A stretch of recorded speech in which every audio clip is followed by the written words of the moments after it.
आपल्या मतदारसंघामध्ये बच्चूभाऊ जो निर्णय घेतील त्या निर्णयाची आपण पाठराखण करत असाल तर एकदा मोठ्या आवाजामध्ये अपना भिडू बच्चू कडू ही आवाज दिला गेला पाहिजे.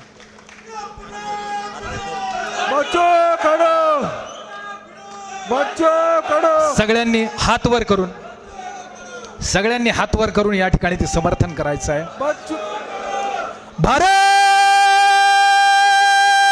माता की जय, भारत माता की जय.